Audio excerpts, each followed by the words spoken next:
პრობლემურია მიღებული გადაწყვეტილება ფიქსირებული 3+1. ერთ-ერთი მხრივ ეს პრობლემურია საუნივერსიტეტო ავტონომიურობისა და აკადემიური თავისუფლების კონტექსტში, იმიტომ რომ უნივერსიტეტებს მოქნილობა ეზღუდება საკუთარი პროგრამების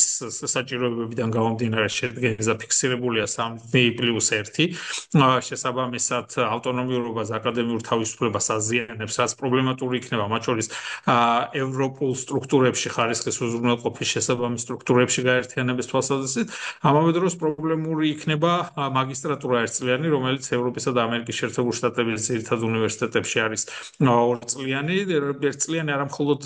ფორმალური თვალსაზრისით არის პრობლემა, არამედ შინაარსობრივი თვალსაზრისით. მაგისტრატურა გულისხმობს მაღალ აკადემიურ უნარებს, კვლევით უნარებს, მონაცემებზე მუშაობის შესაძლებლობებს, რაც შეუძლებელია ეს უნარები განუვითარო და კვლევითი პროექტი ჩაატაროს ერთი წლის განმავლობაში. ეს ნიშნავს, რომ ჯერ ერთი არათავსებადი იქნება ჩვენი მაგისტრატურა და აღიარების თვალსაზრისით იქნება პრობლემური და მეორეს მხრივ ჩვენი კურსდამთავრებული იქნება დეკვალიფიცირებული და ნაკლებ კვალიფიცირებული ევროპელ თანატოლებთან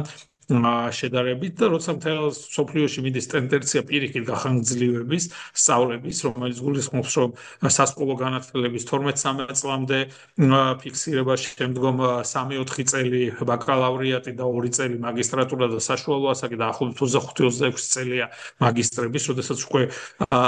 კარგად გააზრებულ პროფესიაში შედიან და უვითარდებათ ის მნიშვნელოვანი უნარები, რომელიც მაგისტრატურისთვის არის, ჩვენ გვეყოლება პირიქით დიპლომიანი, მაგრამ დაბალკვალიფიციური ადამიანები, რომელიც შეიძლება 5 წლის ასაკში შევიდეს სკოლაში, 16 წლისამ დაამთავროს სკოლა, 19 წლისამ ბაკალავრიატი, 20 წლის იყოს უკვე მაგისტრი და საერთოდ არ იყოს გარკვეული რა მიმართულებით და რა სპეციალობით სიამოვნებს და უნდა ამუშაობა და ამ დროს ექნება უკვე მაგისტრის ხარისხი.